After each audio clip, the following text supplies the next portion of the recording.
You're listening to episode 767 of a VerySpatial podcast, August 17th, 2025.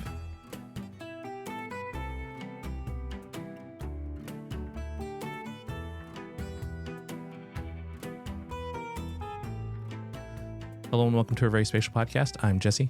I'm Sue. I'm Barb. And this is Frank. And this week, we're going to talk to the folks over at WorldPop about data sets that are coming out in the near future. And of course, the work they've been doing for a while now already. Be sure to stick around after the interview for our regular news, web corner, and events. I'm happy to be joined today by Professor Andy Tatem, who is director of WorldPop, and Heather Chamberlain, senior enterprise fellow of WorldPop, which WorldPop is at the University of Southampton. Thank you for joining us today. Thank you. Great to be here. Let's begin with, what is WorldPop? Well, WorldPop is an applied research group here at University of Southampton, and we are focused on using geospatial data to fill gaps in small area population data. So working out methods, co-developing them with data users from governments and UN agencies, and trying to improve our ability to estimate and map populations. Now, whenever we look at population, of course, we have a variety of sources that we'll talk about, I'm sure, as we go through the conversation, that are everything from global UN, which, of course, you're helping with some of that as well, all the way down to subsections of countries. Let's talk a little bit about your methodologies of bringing all these disparate sources together. I guess our methods really cover sort of two main broad scenarios. So we focus on a sort of subset of methods that we call top-down methods, where we're really looking at national or subnational, generally census-based data or projections, and disaggregating those down to smaller areas. So our focus really is on providing as granular small spatial areas of estimates as possible. And so when we work on methods that are based on census data that's disaggregated, that works if we have good census data, but we know that in a lot of countries that data may not be available, or it may be highly outdated. It may be many decades since the census was conducted.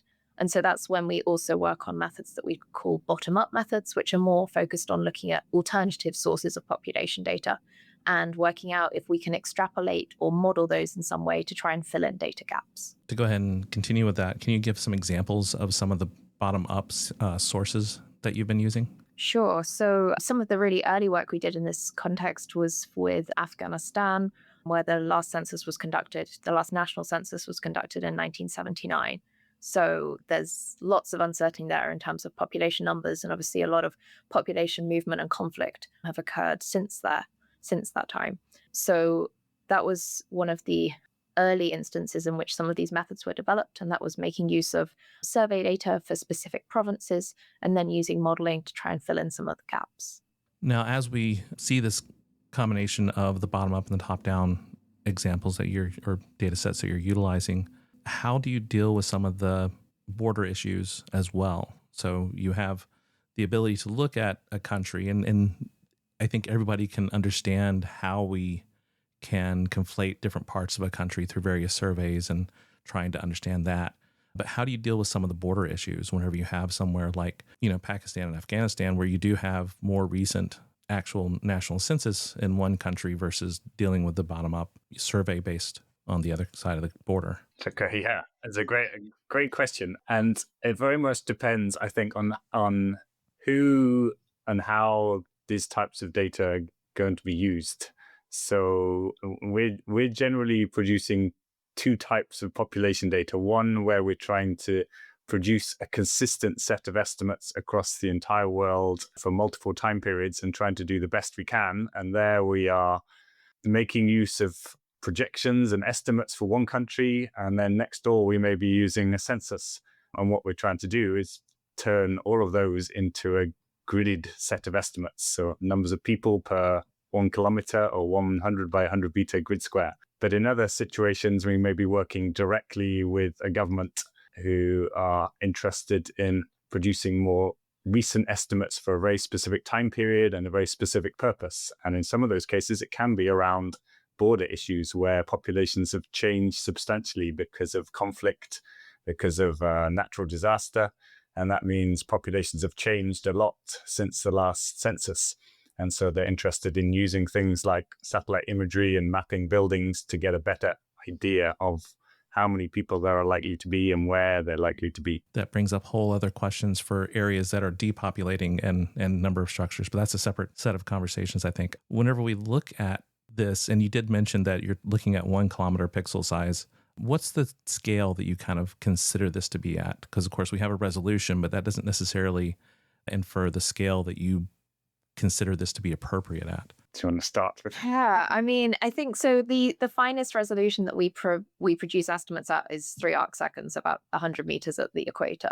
And we tend to recommend that you shouldn't use a single grid cell to estimate just the population in that grid cell and consider it as an actual representative boundary of that being an exact number in that grid cell. But as you aggregate these grid cells up to larger areas, say to 1 kilometer or larger areas, then we're going to have more confidence in those numbers being reflective of the actual spatial distribution of population.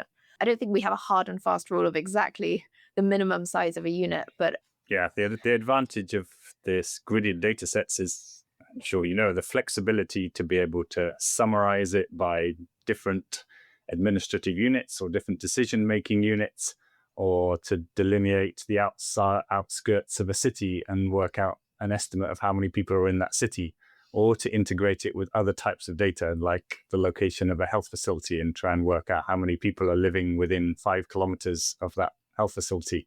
Very difficult to do if you're using administrative counts within boundaries that are all the different shapes and sizes. But the gridded data offers that opportunity to summarize and aggregate. And it's at those kind of aggregate levels that we're more confident in those estimates. And that tends to be how our data are typically used, rather than someone going to one grid cell and saying there's 9 people here, definitely, which we don't really recommend. It is one of the positives and negatives of rasters is that they provide a sense of fuzziness as long as you understand fuzziness. But a lot of the population sees it as like an image pixel, where this color means it must be this in this area, whereas a lot of our raster data is, whether we're talking about soils or population, it's a representation of what we think it is. So yeah, there's this whole other conversation about fuzziness that exists with these type of data sets. But again, they're important to have. And I think the fact that we have been moving away from some of our traditional vector hard boundaries to raster has helped to hopefully confer a little bit more of the idea of continuous boundaries compared to what we did back in the 90s and early 2000s. Yeah, and it's, I guess, a big focus of our statistical modeling teams is to try and not just produce a single estimate, because we know there's a lot of uncertainties in population data, but they're developing a lot of different types of Bayesian models so that we are producing for each grid cell a full posterior distribution of population estimates, so that those can be summarized in different ways to give you not only a best estimate, but a confidence interval to say we're pretty sure there's not more than this many people in this area that you're looking at, or should not be less than this many people. But when you're looking at an individual grid cell, those confidence intervals can be huge. But when you start to aggregate up, you're getting actually perhaps useful information in terms of an estimate and its confidence interval. But there's always also the challenges with trying to communicate that uncertainty associated with that data. Yeah, definitely. Whenever we say population, we kind of assume we're just talking about density perhaps or sheer numbers, but there's a lot of different data that you do actually provide through WorldPop. Can you go through a few of the different aspects besides just general population that you're providing? Yeah, so our main focus is, I guess, primarily population counts, but also broken down by age and sex classes. That's the kind of second thing that people tend to want to know in terms of who is there in terms of children, women of childbearing age, the elderly.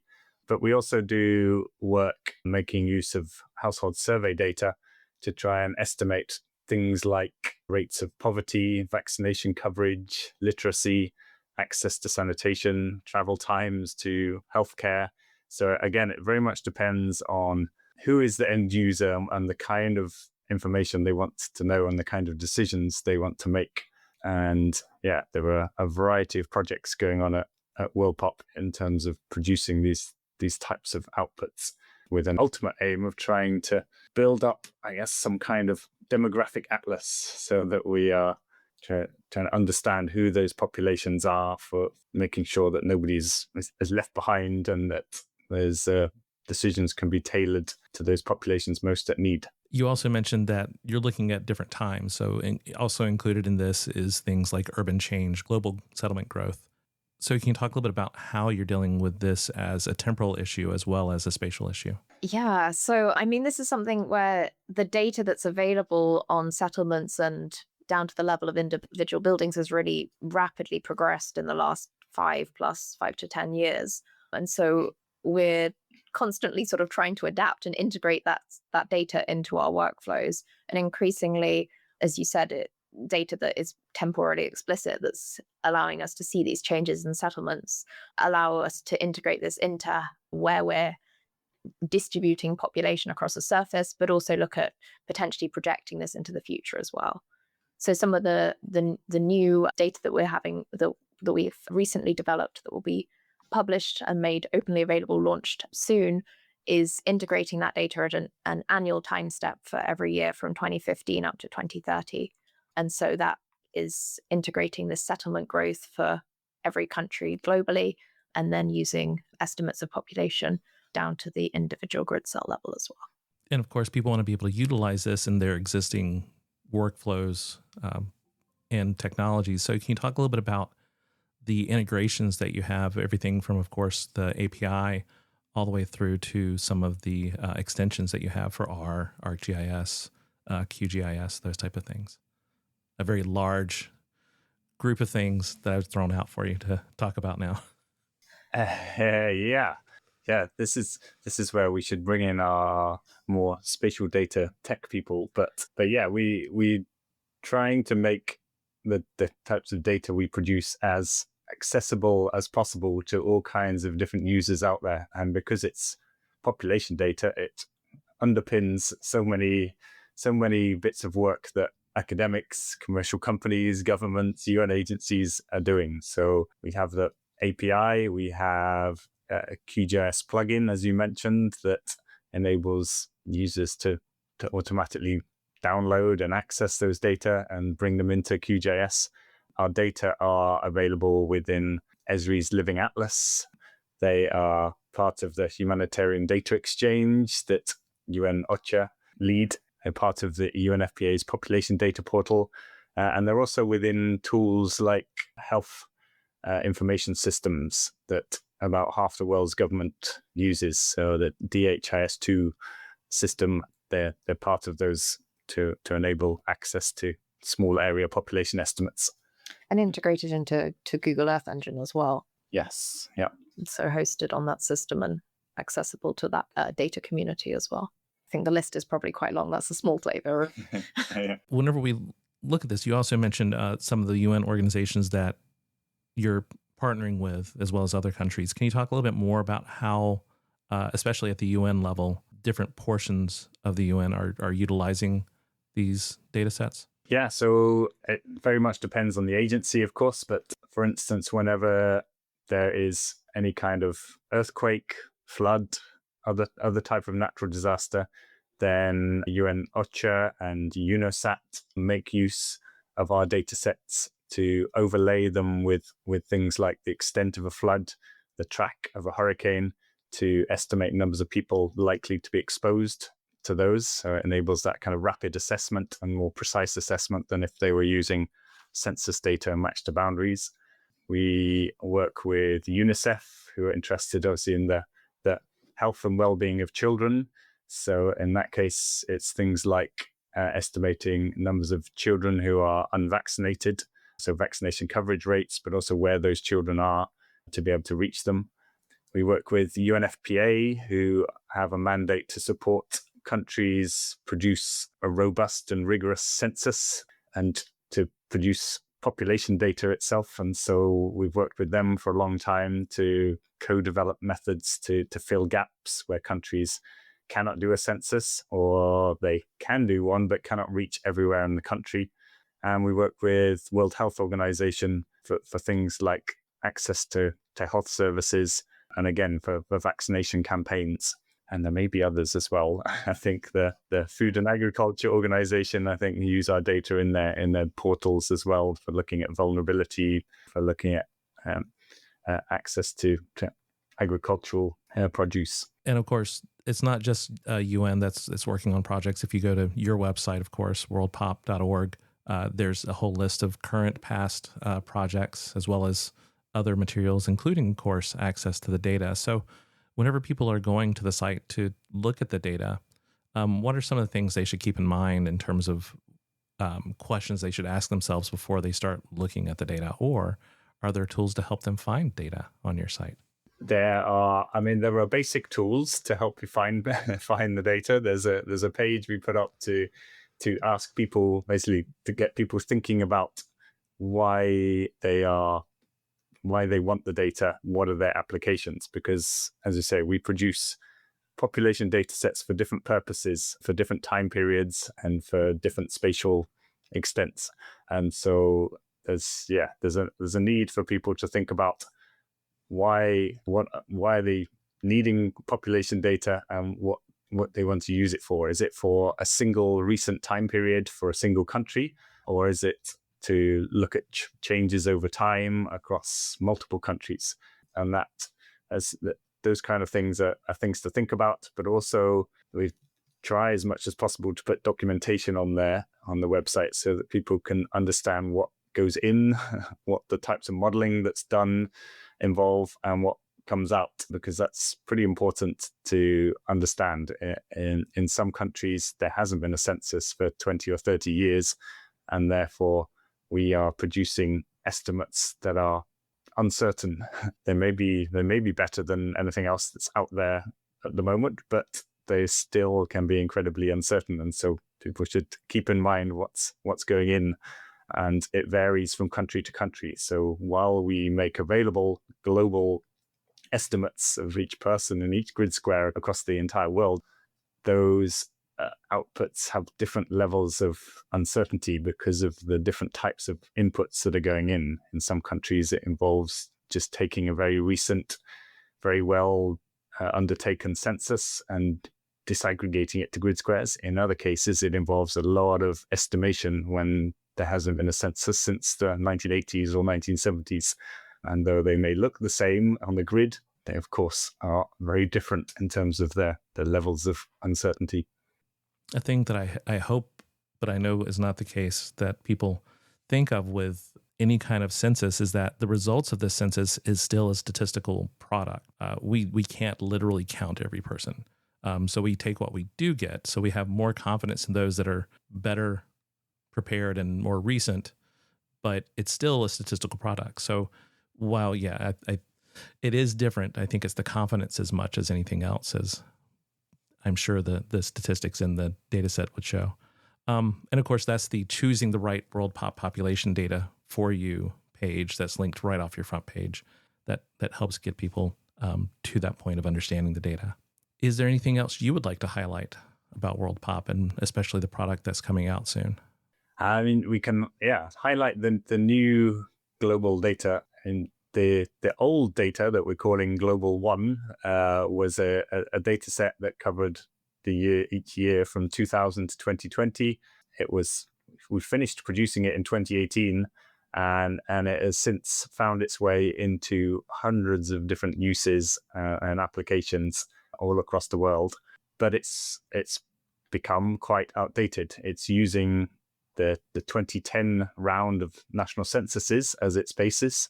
It's using geospatial data sets that were around in 2017, 2018, which, as we know, are now massively advanced in terms of our ability to map even individual buildings across continents, whereas we didn't have that ability before.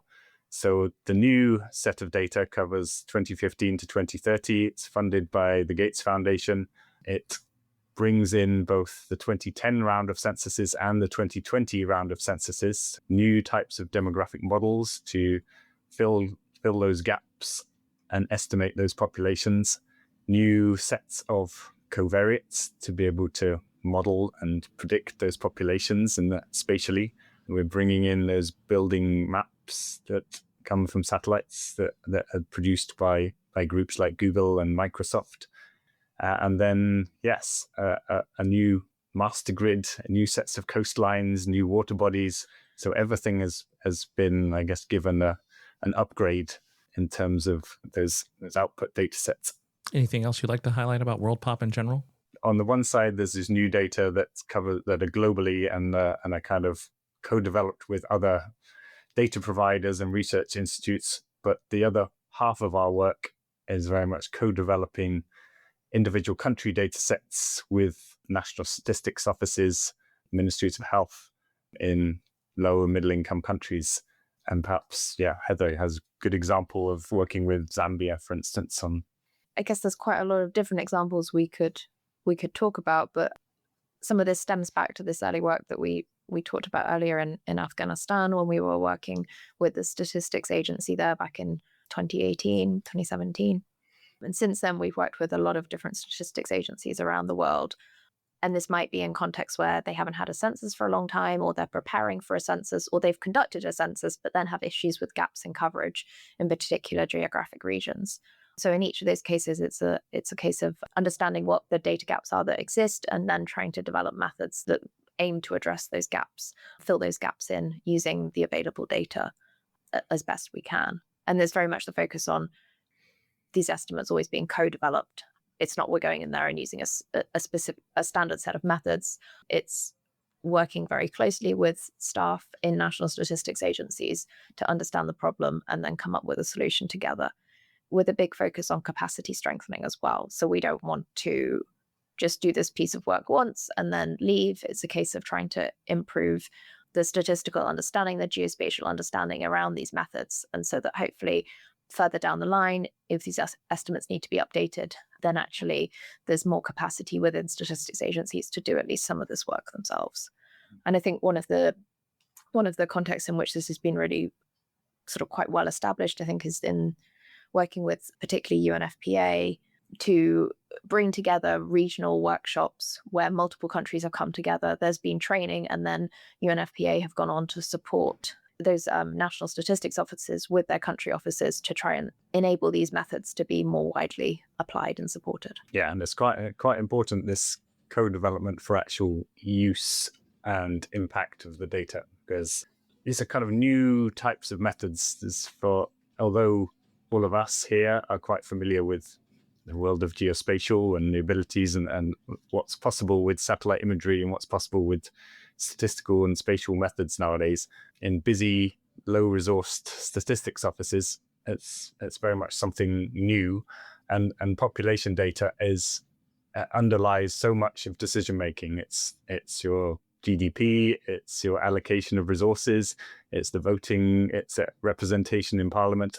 So they can be incredibly sensitive and important data to get right, and to switch from the methods that have been used for years and years of sometimes just a straight line projection from the last census 10 or 20 years ago to something that is very alien to the government. It takes a lot of work to ensure that those statistics offices understand and are convinced in the methods enough that they can convince their president, they can convince the public that these types of methods are producing more reliable and accurate population numbers that people can trust, and that they have the ability and understanding to be able to replicate those methods and explain them to the public, so that these types of data can be adopted.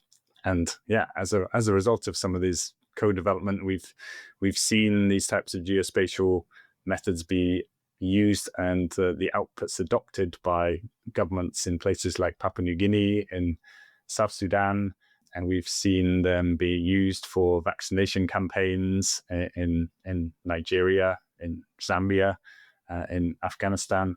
And so, if it takes some pain and it takes more time than if we were just sitting here at the university and producing those estimates ourselves, but it really brings, I think, a lot more impact, and it's, yeah, really great to see those numbers actually changing how resources are allocated and reaching populations who've sometimes never been counted before. Can you mention very quickly, as we're heading out, some of the information about the upcoming launch of the product? Yes. So we are launching this new global data through a webinar on the 4th of September. We'll be giving details on that data, where you can access it, how it was put together. We will also be having contributions from the Director General of Statistics Sierra Leone. We will have contributions from Regional Advisor from UNFPA and from our Gates Foundation funder. And we will have a technical question and answer session. And it's free to sign up to. There's an Eventbrite link that you can access that through our website. And we'll be sure to include a link to it in our show notes as well. Well, it is important work, and it is good in this current time when data is sometimes disappearing, to see new data sets making its way onto the world stage, both to support global initiatives as well as local initiatives in various countries. So thank you for doing this work. And of course, thank you for joining us today. Great. Thank you. Thank you. Thanks for the time.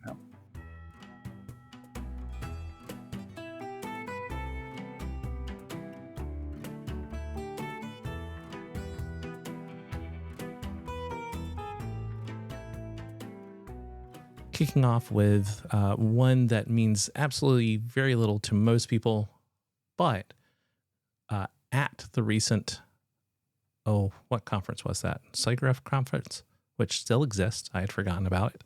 Kronos announced, which is an open source group, highlighted that they were working with the OGC and Niantic Spatial and Cesium and Esri, I guess, to put out Gaussian splats in WebGL transmission format, or GLTF for short.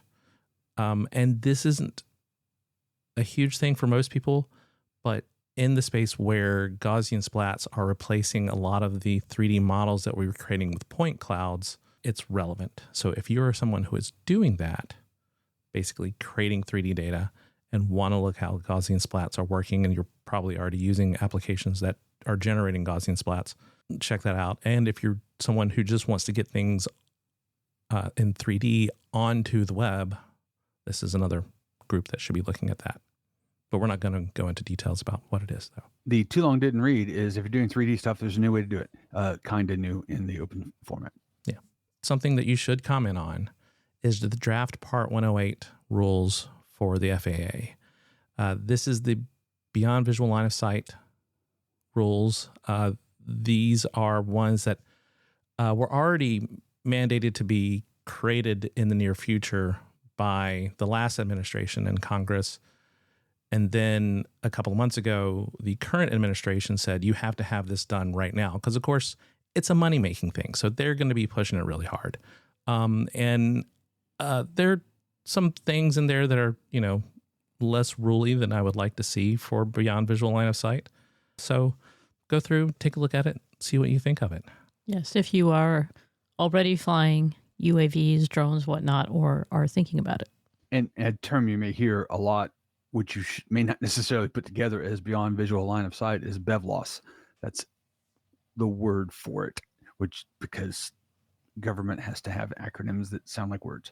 Well, I mean, to be fair, Beyond Visual Line of Sight is a long It is phrase. one, but again, if you heard BevLoss, you go, what the heck is that? That's what that is. Nobody else has anything to say about BevLoss?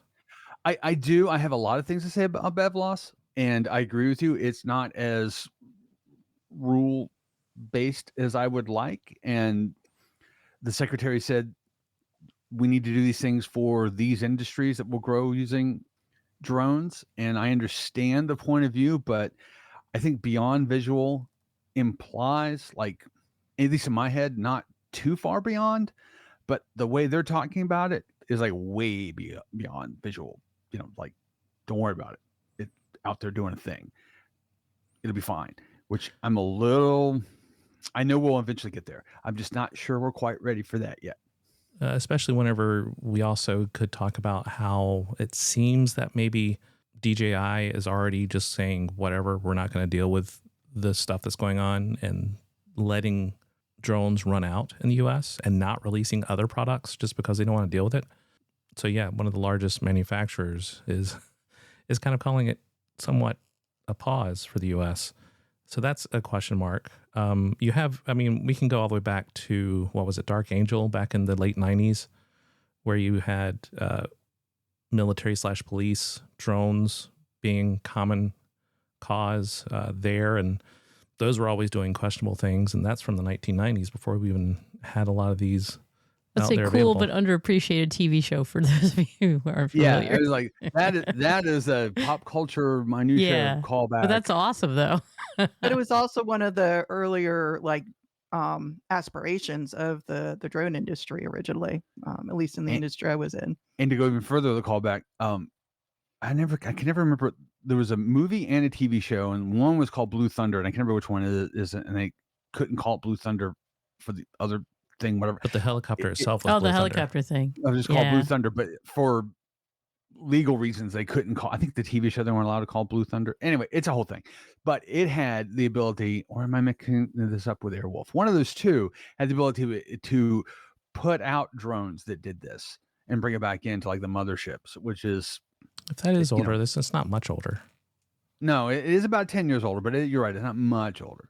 I just have to say, though, in their list of industries this is going to impact, or they have, very big ones that use this. And I know they have, standards within the industry for them, like agriculture, aerial surveying, public safety, recreation. But then you get into package delivery and other areas where I don't think they internally within the industry have as much, outlined best practices. But what I wanted to tag onto there also was wedding photography, because that's what I see a whole lot of, beyond that, BEV laws would be going on without knowing what the rest of the industry is saying to do. I will say that, whenever we talk about deliveries, Amazon and lots of other companies, everything to even Walgreens, I think, has gotten in on it, have been testing these. So they are building at least internal best practices, if not industry best practices, because they want and have wanted this to happen since 2017 or whatever it was, whenever we first saw the first Part 107 come through. Yeah, so I think there's some of that. But yes, I think it goes back to what Frank said. In his mind, beyond visual line of sight is just, it's just over the hill. I can't see it for a second. It's going to come back anyway. Versus this is really, I would use the word autonomous. Yeah, it really autonomous is a better term. Yeah, that's what they're talking about. There's just like, send this thing out and then it'll come back later or not, in a few days, whatever. It doesn't matter, because it's autonomous. And I'm like, that's a different thing. And again, it's not necessarily a bad thing. We have in agriculture, for example, a lot of autonomous systems out there, but they're, kind of rooted in the ground usually. But there's a lot of that out there. So this is something that is inevitable, but I think it's really fundamentally different than, you can make the argument that I sit here in West Virginia, and if I launch a drone in Mongolia, that's beyond my visual line of sight, right? Since it's in Mongolia, it doesn't fall under FAA anyway, so whatever. Well, no, but the point being is that, it feels like there should be some limits there when I say that. Yeah. To be fair, I almost never actually fly my drone. I use it autonomously, but I use it autonomously within my line of sight. So I set up the expectation of where I want it to go. I say, grab images in this area. I want to use it for creating a 3D model or just creating an ortho photo, and launch. And I just sit there, watch the screen, basically making sure that if something does happen, if it loses a propeller or something, I'm there to hopefully maybe be able to guide it a little bit away from anything that it might hit. But really, if something like that does happen, it's... So anyway, like I said, we do a whole podcast on this, but... Yeah. Then maybe we should. I don't know. We never really have done a big, these are our thoughts on drones, but something a little bit less to talk about, though there are reasons to talk about it. We're seeing more natural language searches in the map apps. So instead of having to just say, find X or directions to X, you can say, find the best sandwiches that are nearby, or, how do I get from here to there instead of having to, just the fact that we're seeing more use of LLMs in how we talk to the software and how they give us information back. And I highlight this because, one, it's already in Google Maps to some extent, but it's definitely a feature in iOS 26. So I've been testing that, and it's there. It works. Is it any good? And the reason I ask this is because I'm perennially frustrated. So my car has CarPlay, which means that or Apple, I can never remember the terms. CarPlay, which means that I have like a HUD, but I can only get the symbols in the HUD if I use Apple Maps. So basically, I use Apple Maps everywhere I go because that's just the least pain in the neck to do. But when I use the voice thing and I say, plot me a course to blah, blah, blah, I find the system to be way worse than I expect it to be, considering it's supposed to be location based. So for example, there's a place that I like to go to. It's a guitar store, and it's called Empire Music. Now, that's probably not a unique name in North America. I know it's not a unique name in North America, but when I say plot me a course to Empire Music, why is it showing me places in Montana? No, I'm not driving to Montana. I'm in a location that, why is it not smart enough to go, well, let's start with the closest one, and then we'll work our way outward. Did you mean this one? Yes, that's the one I meant. Anyway, that's my little pet peeve. What I'm wondering is it any good at actually discerning things and making those connections, particularly with regard to location? Get me the best sandwich near me, for God's sakes. I think the answer to that is it's kind of okay, but I think that is a larger contextual conversation about AI and geo, is that it understands language and it can understand nearby as long as there's some agent in there that then goes out, checks to see what your nearby is, and brings it back to the LLM and gives you that answer, or gives it that answer so it knows where to search. But right now it's a loosely coupled model, and so yeah, I think there are issues, and there are going to continue to be issues. Right now, of course, iOS 26 is still in beta, but even once it's out of beta, this isn't going to really change the way the LLMs themselves work. And I think that's one of the big questions for us with Geo and AI, is finding a way to branch that area between location and language, because right now for most of us, AI is deep learning, machine learning tools, as opposed to the LLMs. Even with Esri's recent rollout, that focus was on, how do you use LLMs to help you find how to do things or where things are in the data set. So, yeah, or not in the data set, but in the interface. So I don't know. I just want to make a caveat there for anyone who may be Googling it. I don't actually remember if the other empire is in Montana. I just remember it's out west somewhere, but it's like really, it's days away for me to drive. And I can't imagine there's more than, or there's only two. I mean, that's. Yeah, there's multiple ones. And in fact, Empire Music, one of them is a record store, which I love record stores, don't get me wrong, but it's again, one of the ones that's out maybe California or someplace is a record store. And I'm looking specifically for a guitar store. So, it's just those type of things. Another place where it happens is when we're in Pittsburgh. A lot of times we'll go to Whole Foods because there's no Whole Foods near us, and there's some things we can get at Whole Foods that we like. So we'll be in a place and I'll say, plot me a course to Whole Foods, and it will automatically pick the one that is furthest away almost always, which is weird. Like, why don't I go further and longer because I'm driving through a city? It's a very odd, the model as tied to location to me is very frustrating. I find it not as robust as I want it to be. Do you think you find it more frustrating because you do have a sense of what it's capable of and the terms you should be able to use? Or do you think that people who don't have that background and use it are even more frustrated? That's a really good question. I mean, I have some conceptualization of, even in a place like Pittsburgh, if you've never navigated Pittsburgh, it's ridiculous. It's unique. I was going to say unique. It is a very weird place to navigate. even with that weird navigation, I do have a sense of roughly where and how to get places, very roughly. I would imagine anyone navigating Pittsburgh that's not familiar with it would just take the default. I think you're right. They would just go, okay, and then not really. So maybe it is, my frustration is partially a function of having some idea of where these unique places in an area can be or should be. I've just gone on for mental tangent. This is another good podcast episode we should do. Continuing with things that I don't think anybody can say anything about, but they might. OSM has released vector tiles.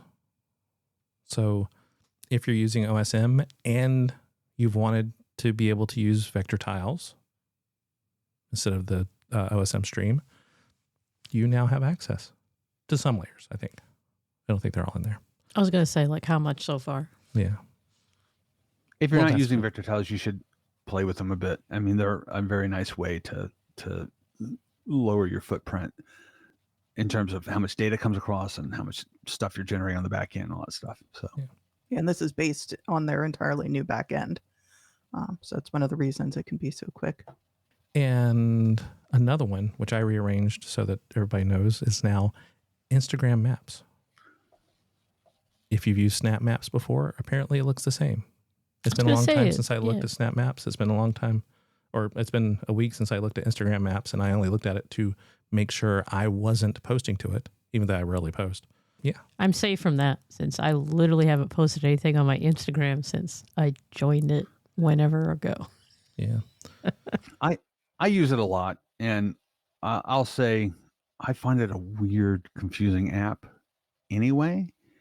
And I find that I wouldn't have run across this on my own, because I purposely go, just get your garbage out of my way and let me just do the thing that I want to do and leave me alone, Instagram. That's how I feel about Instagram. And that's kind of problematic, because apparently for some people, depending on what your settings were for privacy anyway, you were automatically posting. So your posts were automatically being mapped to everyone. And so if you were posting things from home, they were there. And of course, if you were posting things, and you're someone who people are likely to try to find, then they would know where you were when you posted. So it's I mean, there's some of that there that's always been there, that you've been able to get to the location information, just not as easily, and not just, hey, here's a map of where it is. It does look like it's mostly for friends as opposed to followers, which is some level of niceness, but also, since it's tied to your Facebook friends, you may have friended a whole lot of people that you don't really want to know where you're at any given moment or thing like that. So then it may have changed. They may have changed the default after that backlash whenever it first rolled out, because at the beginning it was kind of here's the map. Everybody can see it unless you have it marked to be only friends or to be private. So yeah. And you still, I think you do still have the option to, at least that's a couple of days ago, to mark it as everybody if you want to. Yeah. Which, if you want to live your life out loud, go ahead. But no, thank you. Well, it's just really interesting, because I know I saw a lot of, people that were on Instagram, saying this is going on. And it feels like the rollout was that they didn't realize this was happening. And it's really interesting that a rollout like this could happen, where it's, an opt out instead of an opt in for the Instagram map. Yeah. And hopefully they've, adjust future rollouts like that with any location based changes. But we have seen many examples over the years where that is not the case. It's interesting. Like it feels like a throwback to all those things like Google Latitude and all those kinds of things, and also a reminder again to so many people that don't realize that the metadata in your phone, or the metadata that's being processed from your phone, has location in it. And so it's because some people I know don't really think about Instagram as being something that's necessarily recording place, unless they specifically caption it or say, hey, this is me at the beach or whatever. It does not register that every photo has a place. There's whole questions about things from Meta. This is one of the few that have been map related this summer, but there have been WhatsApp questionable things. There have been just Facebook and Meta in general questionable things. Sue and I both have the Meta glasses where we have essentially disabled the AI portions of it. Just so I'm now into the world of localized LLMs more than anything else, I guess, in my mind. But that said, I also then will randomly go to Copilot and ask it random questions. No, it will offer me random answers before I ask it. I'm like, get away from me. It's Clippy on steroids. It is. Copilot is a bit aggressive. And what I find annoying, I don't know about anyone else's Office 365, is I used to go to Office 365 and I would have the chevron. It's not chevron. What are the dots? I always forget what the UI is called. Yeah, the waffle. The 9 menu. dots. I will always just call it that. Yeah. But yeah. You could go to that. You could go to like, I need to get a PowerPoint or I need to get an Excel, whatever. Go to what you needed to go to. Oftentimes I would use that as my easy way to get to OneDrive for work. But now like Copilot's in the way. And I'm just like, I just want to go to my OneDrive, man. Just get out of the way. Here's my response to that. I had removed the link bar from all browsers like years, like a decade or more ago. A month ago when this happened, I re-added the link bar just so I could have a link that's direct to the apps page. So I don't have to go through Copilot to then click 2 more times just to get to the list of apps. I don't even know how to do it. I'm not sure where you go. Over on the left-hand side at the bottom, it says apps. Click that, and that is essentially the same as clicking the waffle menu before. We have because of the at work at our higher education institution, we have this card page that has a link to all those. And lately, I just went to that because it's quicker. But I'm just like, where the hell did the thing go? I'm not going to bother. This go right to the card page and I click on it. Yes, I don't understand why they had to say, okay, well, this portal.office.com used to take you to what you wanted to go to. Office.com. But now it's going to take you to m365.microsoft./ whatever. I don't know. It's just and it's really annoying because I got snarky about it. I was like, I typed into Copilot, how do I open Office? And it was like, oh, well, you just go to the start menu and you click on it. I'm like, I know how to do that, you stupid machine. Anyway, sorry. Yeah, it's just the dumbest. It's the dumbest thing. The machine is training us and our syntax, so rather than the other way around. Which I think kind of goes to the last one a little bit, I guess. No, not really. Nah. But Google has released Alpha Earth Foundations, which is, in my mind, a data set more than anything else. The link in the show notes will say that it's an AI, what do they call it? The first line, an advanced AI model, but it's the results of a deep learning model to create essentially 10-meter pixel representations of the Earth that they call the 10 by 10 embeddings, as opposed to a 10 by 10 meter thing.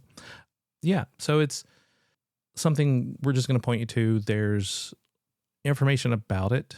It has set, quote unquote 64. Well, it depends on where you look at it. On the same page, it says components, dimensions, and bands. It's referred to all 3 ways. And in one place, it's in 2 of those in the same sentence. No idea what any of those things mean, whether they're different colors. So don't worry. It's like land use, land cover data set that's already been pre-processed for you. And I assume that's what it is, but I'm not sure what those 64 are because I haven't been able to find that page yet. Yeah, I'll let you guys talk about it. I have questions about it. Don't worry about it. It's Google. It'll be shut down in 2 years. So it is, the idea is that this is a data set that can be used to look at essentially land cover and other types of elements related to that. And it is available, what they've done so far. So I think that covers the year 2017 to 2024. And I don't know if it's one data set. I guess the idea in the embedding is that you can get to the data sources, but it's called the Satellite Embedding Data Set, and you have to use it in Google Earth Engine, which is free if you're using it for research and education and a couple other things. So it doesn't seem that it's easily able to be used in other platforms right now. But anyway, I think you should check it out because, I mean, one of the things it's trying to address is sparsity of data at certain resolutions, which when you're using remotely sensed data sets for understanding agricultural issues or ecosystems or things like that, the resolution is really important. And some of our most complete data sets don't have necessarily the best resolution for what we can do now. So anyway, if you're interested, check it out. There's a write-up and an article about kind of the technology math and everything behind it. But if you want to see the data set, you can download Google Earth Engine and check it out. It's called the Satellite Embedding Data Set.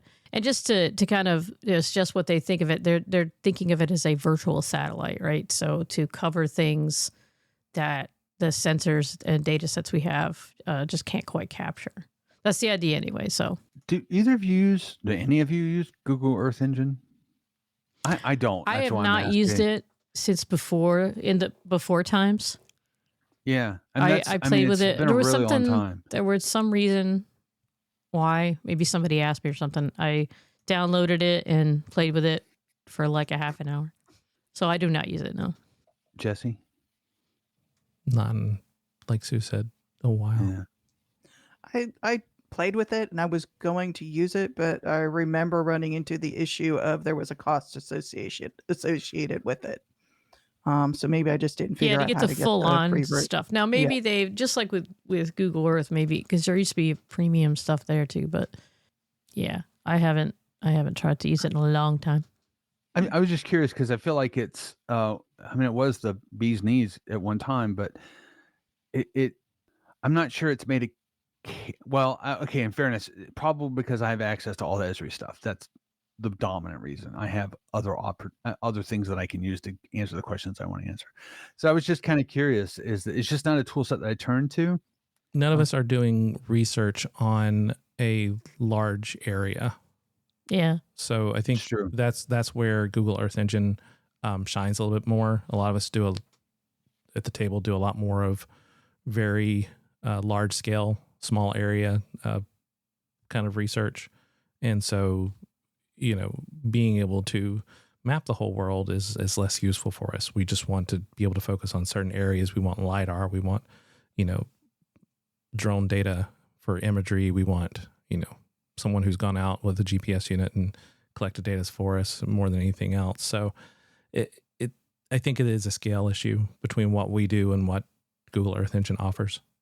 I think that's what I see usually when I see different forums where people are discussing it, is they tend to be working with those coastal and large scale world environments. But we want people to know about it, even though I, who started talking about it, then kind of had questions about it. I still want you to go out and look at it. Just be aware that the metadata is not as transparent as I would like it to be. But maybe in Google Earth Engine, it's a little bit better. And that's it for the news.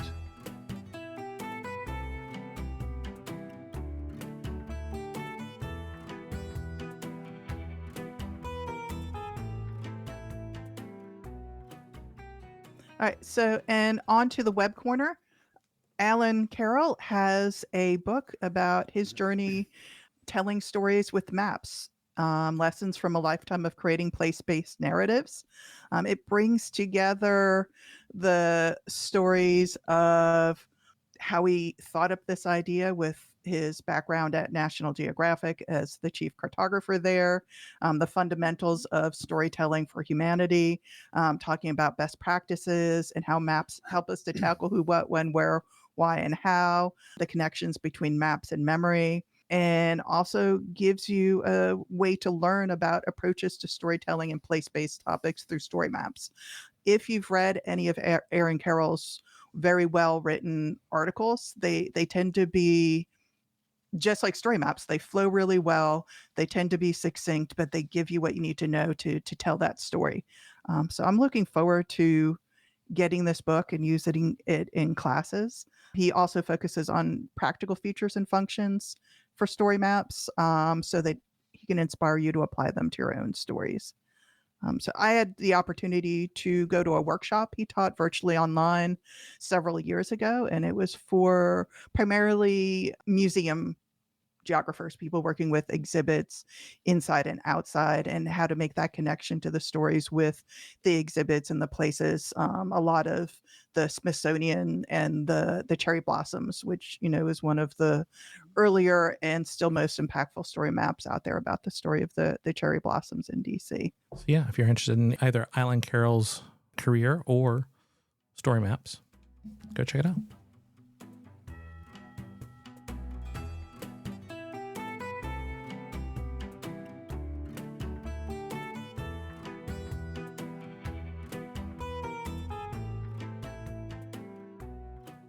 On to the events corner. As always, we encourage you to go check out events such as State of the Map, October 3rd through 5th in Manila, and there is a call for posters. Geoweek 2026 will be February 16th through the 18th. So now we're getting into 2026 in Denver, Colorado. Of course, if you'd like us to add your event to the podcast, send us an email to podcast@veryspatial.com. If you'd like to reach us individually, I can be reached at sue@veryspatial.com. I can be reached at barb@veryspatial.com. And you can reach me at frank@veryspatial.com. I'm available at Kinda Spatial, and of course, you can find all of our contact information over at veryspatial.com/contact. As always, We're the folks from VerySpatial. Thanks for listening. And we'll see you in a couple weeks.